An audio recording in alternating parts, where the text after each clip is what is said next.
Buenas tardes, jóvenes. Vamos a comenzar con la última clase del año, que es la segunda parte de la guía 15 sobre aplicación de porcentajes en la vida cotidiana, en el comercio. Y vamos a continuar con lo que quedamos en la clase anterior.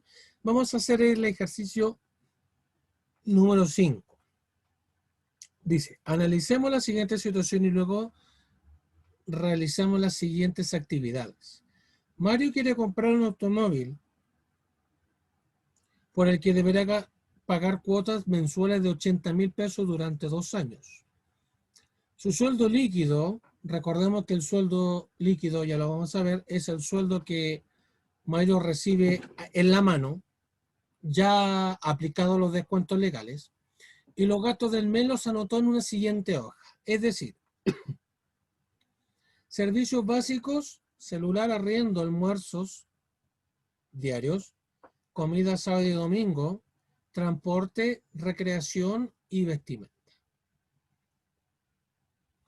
Entonces, dice la pregunta A, clasifica y ordena los gastos e ingresos de Mario y considera un mes de 4 semanas. Una de las cosas que hay que aclarar, que no lo hice la semana pasada, es que cuando nosotros hacemos gastos, hay dos grandes tipos de gastos. Uno se llama gasto fijo y el otro se llama gasto variable. ¿Cuál es la gran diferencia? En que el gasto fijo es un gasto que sí o sí debes hacer y es muy necesario para tu vida cotidiana. Por ejemplo, en los gastos que anotó aquí Mario, tenemos servicios básicos. ¿Qué pasa con nosotros en nuestra casa si no tenemos agua y luz? Si no pagamos los servicios básicos o los pagamos cuando nosotros queramos. No podemos hacer eso. Por lo tanto, un servicio básico, lo que es luz, lo que es agua, lo que es gas, se considera como gasto fijo, porque independiente de que si estoy o no en la casa en el tiempo, de alguna manera igual lo voy a utilizar, igual voy a gastar. Puede ser un monto mayor a 27.000, un monto menor a 27.000, pero el gasto está. Un gasto que puede ser más o menos, pero se llama fijo porque siempre lo tengo que pagar. Al igual que un celular. Si la persona trabaja con un celular o necesita eh, trabajar con un plan de celular, 18.000 pesos también es un gasto fijo porque es un gasto necesario para sus actividades cotidianas, igual que el arriendo. Si la persona no tiene un lugar, no paga un dividendo o un arriendo que es algo más o menos parecido, el arriendo también puede ser, es un gasto fijo.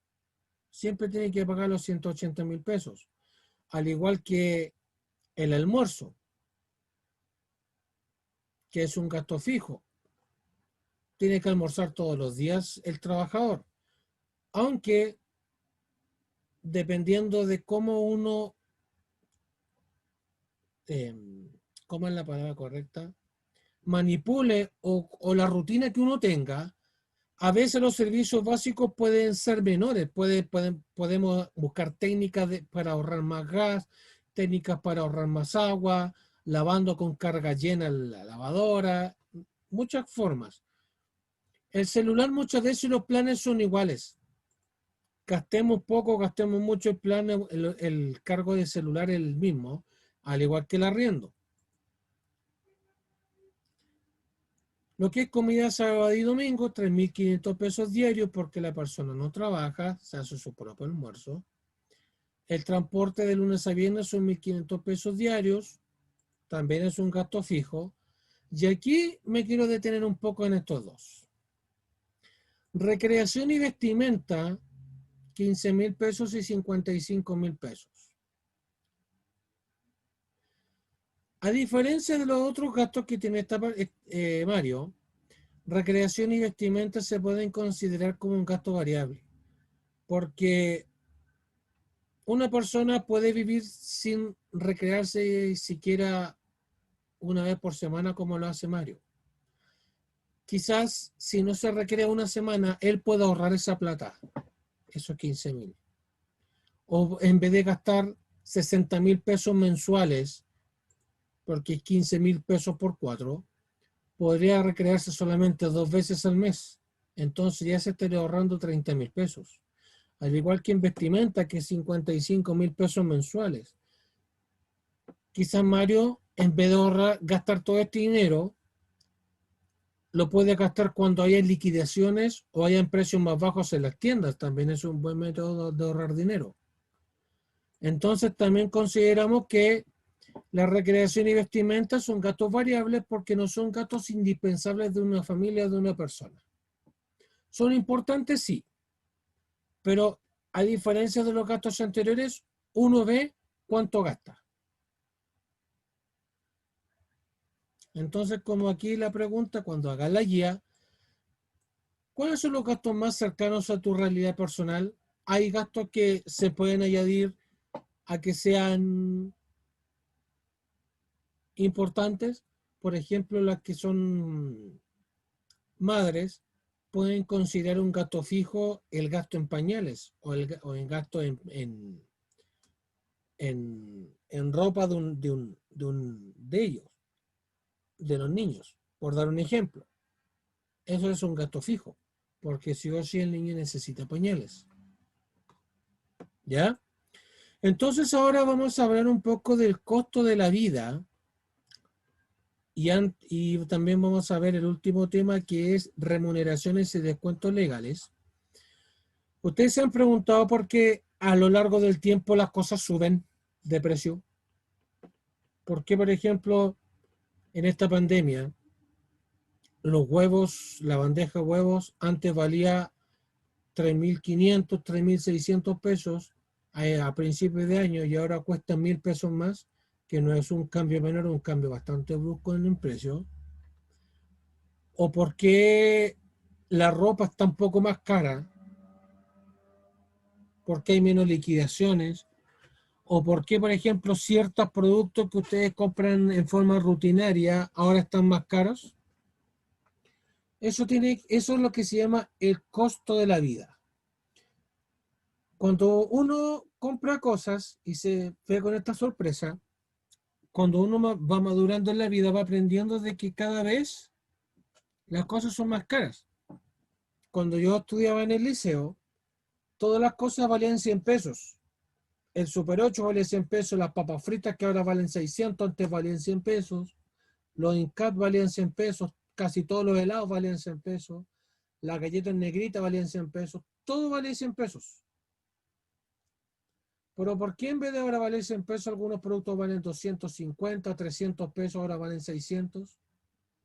Antes también las bebidas, las Express, ahora valen 250 a 300 pesos. Cuando se lanzaron esas bebidas, valían 100 pesos para tomárselas a la pasada en un negocio. ¿Por qué de aquí a esta fecha esos precios han aumentado? Ustedes saben que para producir un producto, muchachos, se necesitan muchas cosas detrás, o muchos procesos detrás, muchos materiales detrás. Para producir una bebida se necesita plástico para hacer la bebida, el envase, se necesitan saborizantes para la bebida, se necesitan personas que transporte la bebida y también necesita un comprador de la bebida. Es una cadena de muchas cosas solamente para una bebida. ¿Cómo se hace? ¿Quién la transporta? ¿Quién la va a comprar? Y muchas cosas más. O no sé, una bicicleta. Para, para vender una bicicleta, antes de la bicicleta, se necesitan los materiales para hacer la bicicleta. Muchas veces las bicicletas que son más caras, obviamente son más caras porque el proceso metalúrgico que hay detrás de hacer la bicicleta es complejo. Los ciclistas que son profesionales necesitan bicicletas livianas. Y para hacer bicicletas livianas el metal que utilizan es muy caro de conseguir. Y hay una cadena detrás de muchas cosas. Entonces, cada vez que hay un producto, hay algo detrás. Entonces, ¿por qué suben los precios? Porque, no sé, por dar un ejemplo, los huevos, ¿por qué subieron acá en Chile? Una de las explicaciones de los huevos es que como cerraron muchas plantas, también cerraron las plantas donde fabrican huevos. Entonces, como no había gente que fuera a trabajar los huevos, no había producción de huevos, había escasez de huevos. Entonces, cuando, por lógica de comercio, por teoría de económica, cuando disminuye la cantidad de un producto en venta, ese precio sube, porque hay poca cantidad de cosas, en este caso hay poca cantidad de huevos. Entonces hubo un buen tiempo en que estos huevos no se produjeron en muchas plantas de Chile y había muy pocas personas que las fabricaban, que producían huevos. Y como había poca oferta, obviamente el precio aumentó, porque hay gente que está dispuesta a pagar más por un mismo producto. ¿O por qué, por ejemplo, las bebidas ahora son más caras?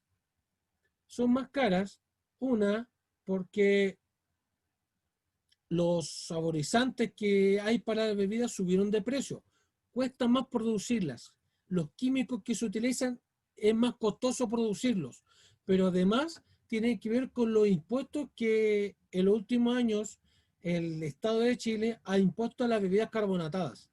Ahora las bebidas son más caras, el alcohol es más caro, porque hay impuestos que ahora son más caros que antes, impuestos para las bebidas.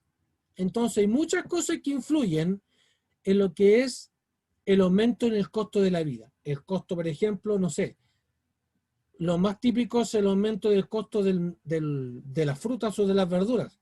Ustedes saben que la mayoría de las frutas o de las verduras son estacionales, se dan por temporadas. Entonces a veces el tomate puede estar muy barato en verano, pero en invierno es caro porque casi nadie produce tomate en invierno. Y la demanda de tomate, a la gente que le gusta el tomate, es la misma en todo el año. Yo puedo querer mucho tomate en verano, puedo querer mucho tomate en invierno. ¿O por qué la uva es más barata en verano, pero cuando sale en invierno es muy cara? Por lo mismo.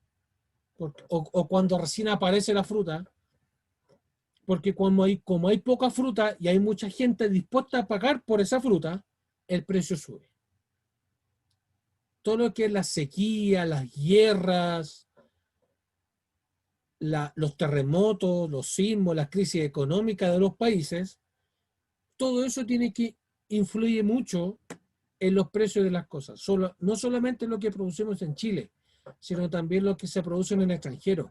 Por ejemplo, ustedes cuando compren ropa o cuando compren electrodomésticos tiene que ver muchísimo con el valor del dólar, porque casi todo lo que ustedes compran es del extranjero. Su ropa, su electrodoméstico, todo eso varía mucho con el precio del dólar. Entre más alto el dólar, todo lo que se importa a Chile, todo lo que se trae del extranjero es más caro. Porque la mayoría de las cosas que uno compra, las grandes empresas, las empresas de Sofri, por ejemplo, los autos, todos los autos que se compran en Sofri, los vendedores de Sofri compran en dólares los autos, no los compran en pesos chilenos. Por eso es que cuando el dólar es más caro en Chile, los autos de Sofri son más caros, porque hacen el paralelo entre el peso chileno y el dólar. ¿Y cómo se mide el costo de la vida a nivel general, a nivel chileno? Eso se mide mediante el índice de precios al consumidor.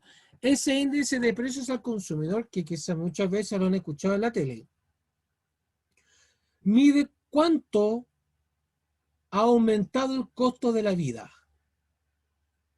Es decir, acá en Chile se tiene lo que se llama la famosa canasta de bienes, es decir, se tienen en cuenta ciertos bienes y ciertos servicios de un hogar común y corriente en Chile.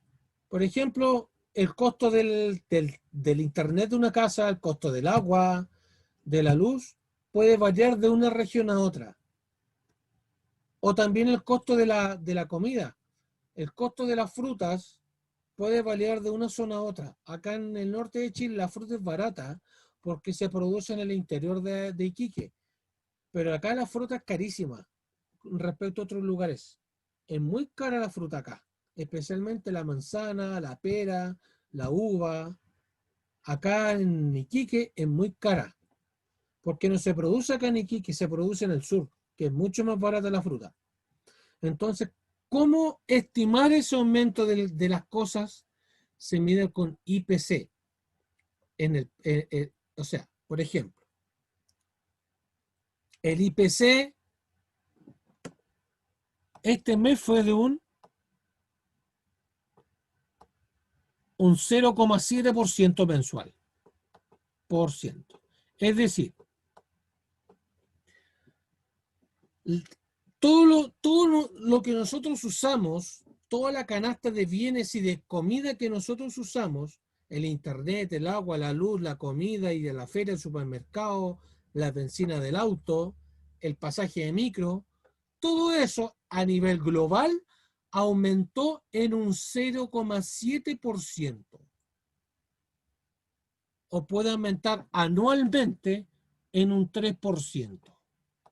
O sea, todas las cosas aumentan en ese porcentaje.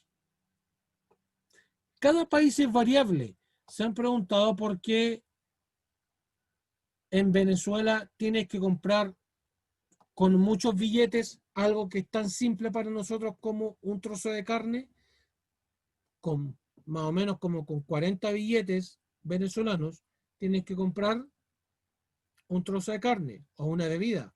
¿Por qué? Porque el IPC de Venezuela por muchos años ha sido estratosféricamente alto. El costo de la vida de los venezolanos ha sido muy alta a tal punto que ahora más de la mitad del país es pobre, porque a los venezolanos no les alcanza lo que trabajan ellos no les alcanza para vivir, solamente por eso. Entonces, el IPC mide el costo del aumento o el costo de la disminución de la vida, de las cosas que usamos o de lo que compramos. Entonces, aquí se deriva la unidad de fomento, la unidad tributaria mensual y la unidad tributaria anual, que son unidades de medida de dinero. Por ejemplo, la unidad de fomento dice, su finalidad original es la revalorización de los ahorros de acuerdo con las variaciones de inflación. La inflación es lo que estamos hablando del IPC, cómo aumenta el costo de la vida. Técnicamente se llama inflación, pero ¿cómo se mide la inflación? Con el IPC, índice de precios al consumidor. Voy a leer de nuevo. La UEF, unidad de fomento, su finalidad es la revalorización de los ahorros de acuerdo con las variaciones de la inflación, permitiendo que el dinero ahorrado en bancos y cajas mantuviera su poder adquisitivo. ¿A qué se refiere esto? Por ejemplo, si yo tenía 10.000 pesos hace 20 años, no es lo mismo que tener 20.000 pesos ahora. Esos 20.000 pesos hace 20 años me alcanzaba para muchas cosas, más que ahora, porque antes los precios eran mucho más bajos en todo. El precio de la micro, el plan de internet, el, el pedido del supermercado, todo era más barato. Pero como de 20 años atrás hasta ahora los precios han ido aumentando, esos 20.000 pesos han ido perdiendo valor adquisitivo. Entonces, ¿cómo es una forma para tener una unidad de moneda o de valor sin que pierda poder adquisitivo? Es creando la unidad de fomento. Se han preguntado por qué los bancos, cuando les cobran, eh, la mayoría de los bancos en realidad, para ciertos tipos de créditos, sobre todo el hipotecario, que es el más clásico de todos, porque cuando, no sé, si sus papás han pedido un crédito hipotecario, pagan en UF y no en pesos su cuota. Por ejemplo, pagan 5 UF mensuales. En vez de decir pagan 125.000 pesos mensuales. Porque como estos créditos son muy largos a largo plazo, estamos hablando de mínimo 10 años, en 10 años el dinero pierde mucho valor adquisitivo. Entonces, 125.000 pesos hoy en el año 2020 no van a valer lo mismo que 125.000 pesos en el año 2040. Obviamente esa plata va a valer mucho menos. Por eso,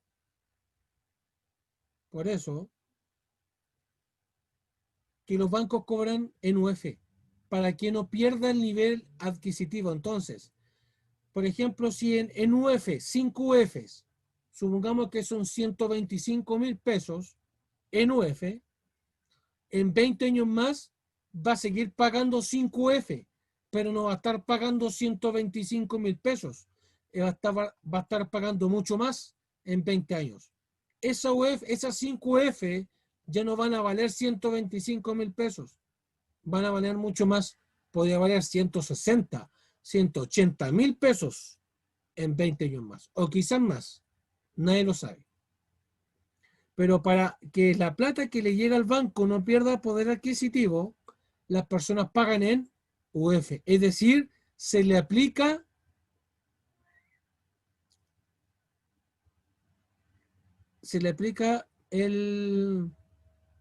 la inflación, se le aplica lo que el dinero ha perdido en valor. Aparte también, derivado de alguna manera de la UF, está la UTM y la UTA, Unidad Tributaria Anual, que son para efectos de, más que nada se usan para efectos de multas.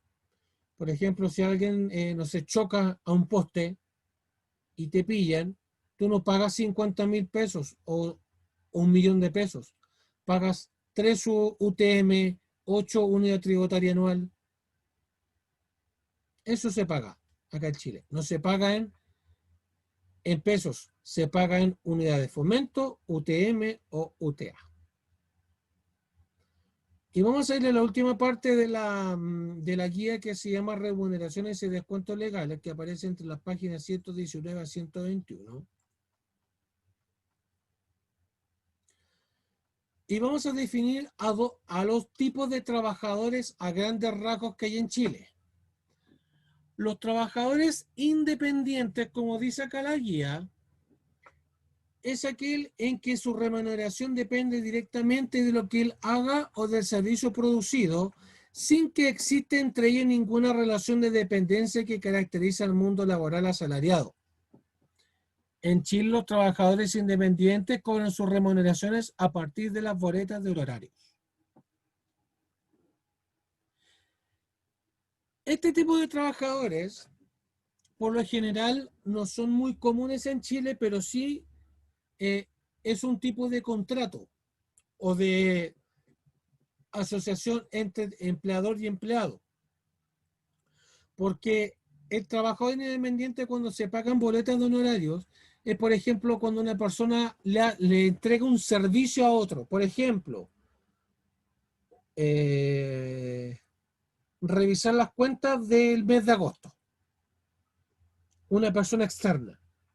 O una persona externa es una auditoría o una investigación dentro de una empresa. Y si él concluye la auditoría, se le pagan boletas de honorario. Porque esa persona va a estar trabajando mientras dure el servicio o lo que va a hacer. En cambio, el trabajador dependiente, existe un vínculo contractual, o sea, la persona que me contrata tiene derechos conmigo que debe cumplir, derecho a pagar mi sueldo, derecho a, si tengo un accidente me tiene que llevar al médico, derecho a que él me haga mis descuentos legales y los coloque donde corresponda, en FONASA o en AFP, pero también como trabajador dependiente tengo deberes. Es decir, tengo una relación como dice ahí, relación de subordinación y dependencia a cambio de una remuneración. Mi derecho como trabajador dependiente es que el empleador me pague con todos los descuentos legales al día y en la fecha que corresponde. Pero también, ¿cuál es mi deber?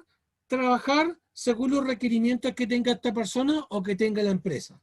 Según lo que yo sé, según lo que se han fijado en mí, según lo que yo sé hacer o según lo que ellos me han dicho que yo haga. Eso es un trabajador dependiente. Dependo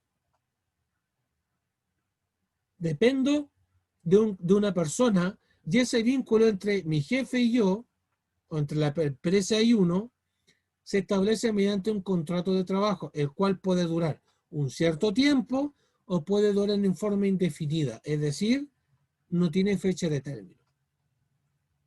Como dice más abajo, los trabajadores dependientes tienen contrato en uno de esos distintos tipos.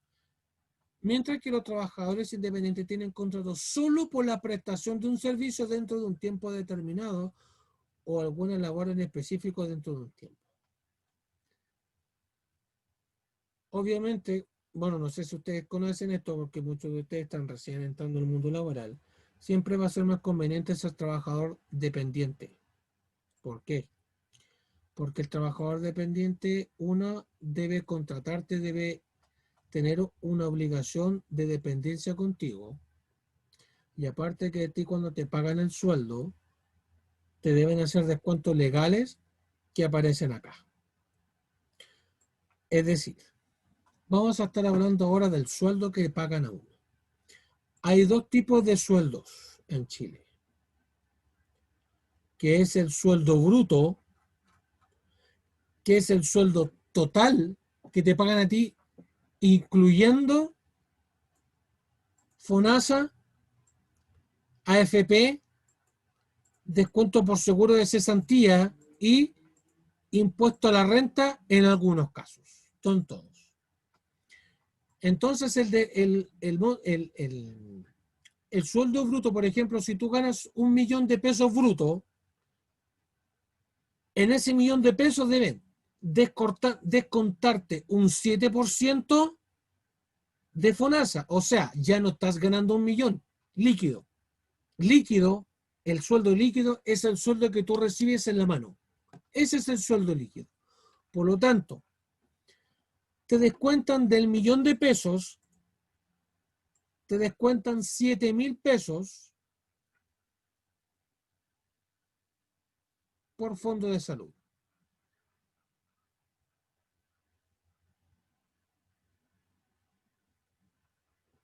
Del millón.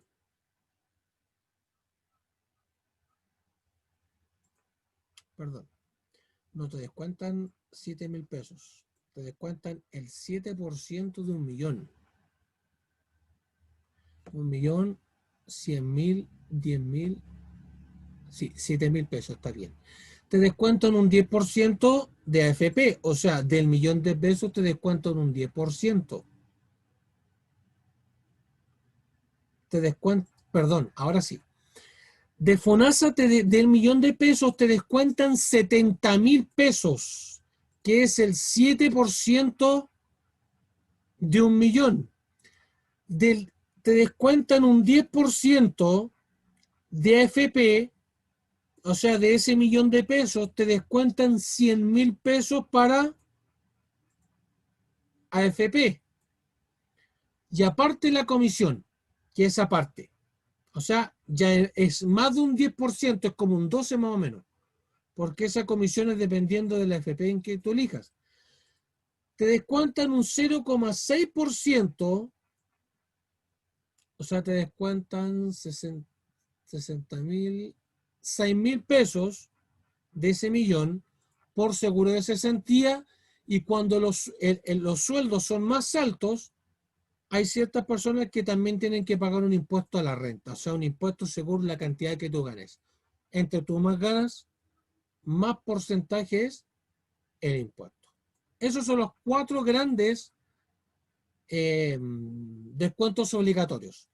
FONASA, AFP o ISAPRE en algunos casos, AFP, seguro de cesantía e impuesto a la renta. Como dice acá, Siempre es más conveniente trabajar con contratos, más aún si es indefinido, pero no siempre es así. No siempre, no todas las personas tienen el beneficio de cuando encuentran un trabajo, trabajan con contrato indefinido. Muchos trabajan en horarios. Por ejemplo, algunos trabajadores de la salud, muchos de ellos trabajan con honorarios. Ellos trabajan por un cierto tiempo o prestar un cierto servicio, siendo que muchas veces ese tipo de trabajo amerita que tengan contrato. Por eso que muchas veces ellos protestan por este tipo de contrato, en que debería ser dependiente, pero a ellos lo contratan como independiente. Como dice acá, a, par, a partir del año 2019, en un cambio de ley que hubo en ese año, hace muy poco, ahora los trabajadores independientes deben cotizar. O sea, deben cotizar para salud, para pensiones y también para seguro de cesantía.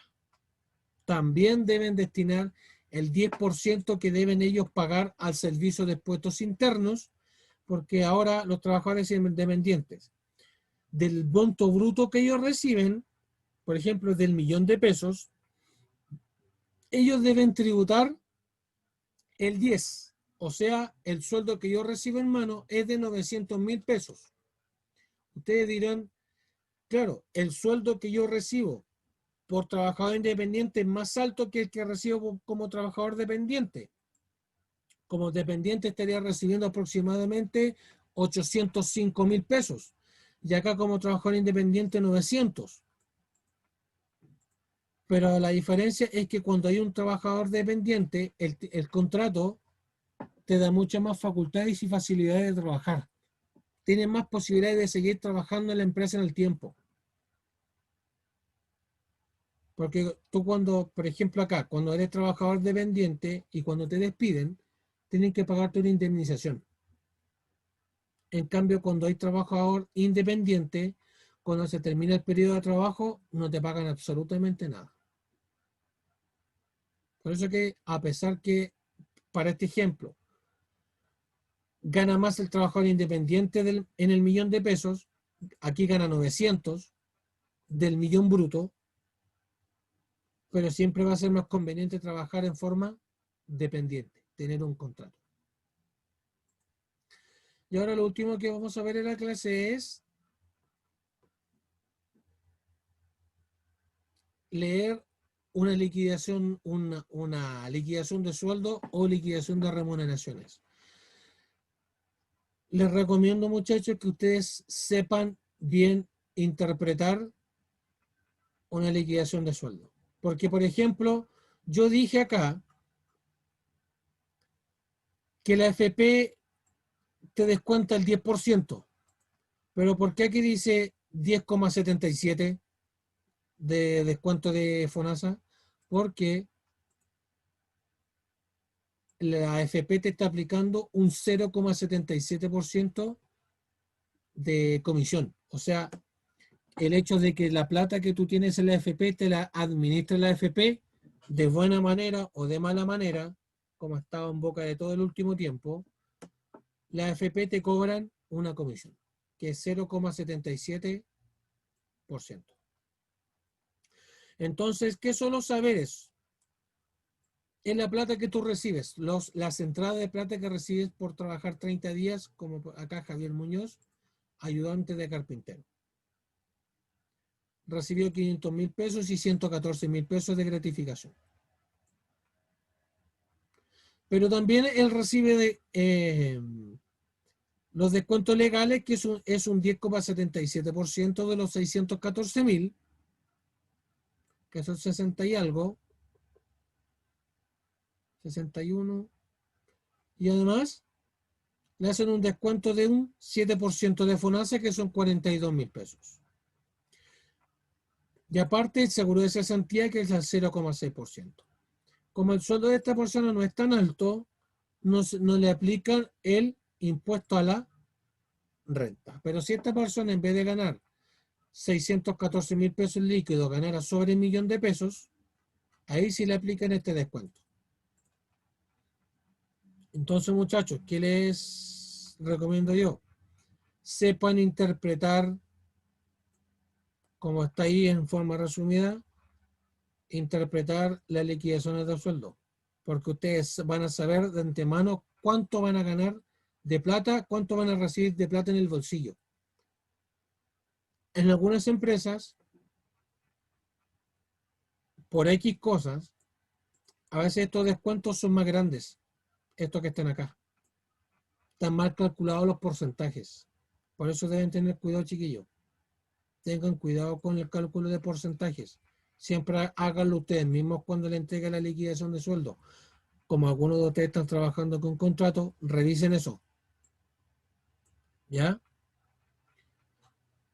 Ya, muchachos, creo que hasta aquí puedo dejar la clase. También quiero que lean eso, que lo que le leí, que el trabajador independiente se le retiene el 10% mediante servicios puestos internos y después parte de eso se les devuelve con la devolución de impuestos que se hace en el mes de mayo. La famosa devolución de impuestos donde muchas personas reciben platita. ¿Ya? Que les vaya bien, muchachos. Espero que vean esta clase los que puedan. ¿Ya? Que les vaya bien, chicos.